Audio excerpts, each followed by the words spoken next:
Hey guys, this is Alex here, and I'm excited to show you guys how I created this fire bat symbol photo using long exposure, and I'm gonna break down all the editing steps. If you haven't seen the shorts video, you'll see how I took the photo, and I'm gonna share my camera settings here, but we're mainly gonna focus on the editing. Let's get started.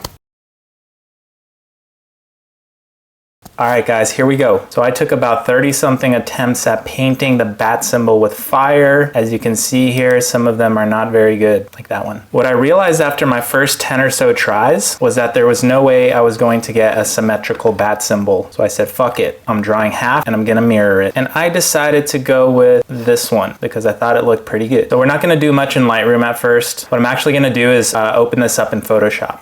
Okay, so here's the final photo, and I'm gonna break down all the editing steps right now. So the very first thing that I do is I mirror the image so that I get the other half of the bat symbol. Bam. But the only part that I want mirrored is the fire. So what I have to do is I have to mask out the whole image besides the fire. Everything in red here is what I've drawn on the layer mask. So once I've mirrored the image and applied the mask, we have almost the full fire bat symbol. The next thing I have to do is I have to center the Batman with the fire bat. So actually select him like that, and I create a copy of just Batman, which looks like this. And here it is over what we have so far. Obviously that looks terrible, so we're gonna have to clean it up.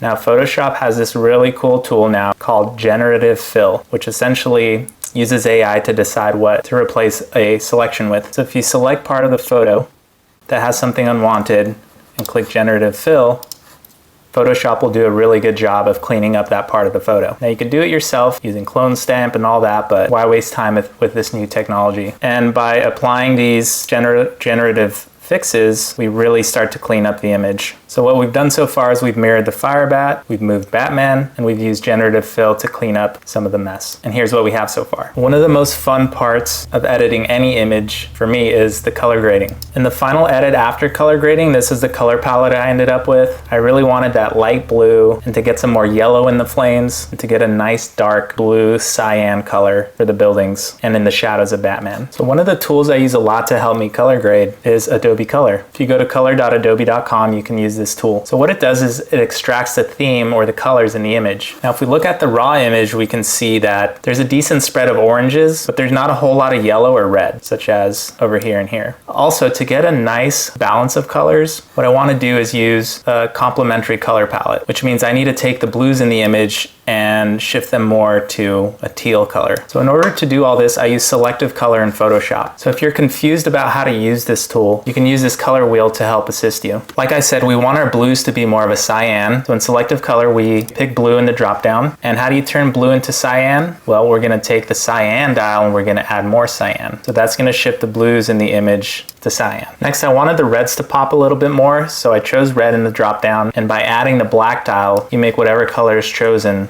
more saturated. Here's the before and after. Finally, I saved the image and put it back in Lightroom to get some final adjustments. I really just wanted to make the image more bright to get the colors in Batman and the fire showing a little bit more. So that's it guys, I hope you like this tutorial. If you want some shortcuts to getting cool color grading in your photos, I just released a couple of preset packs. They're live on my website, alexstemp.com. I'll put a link in the bio. Those will get you one-click edits to get your photos looking like mine. Let me know in the comments if this was helpful or any other tutorials you want. See ya, bye.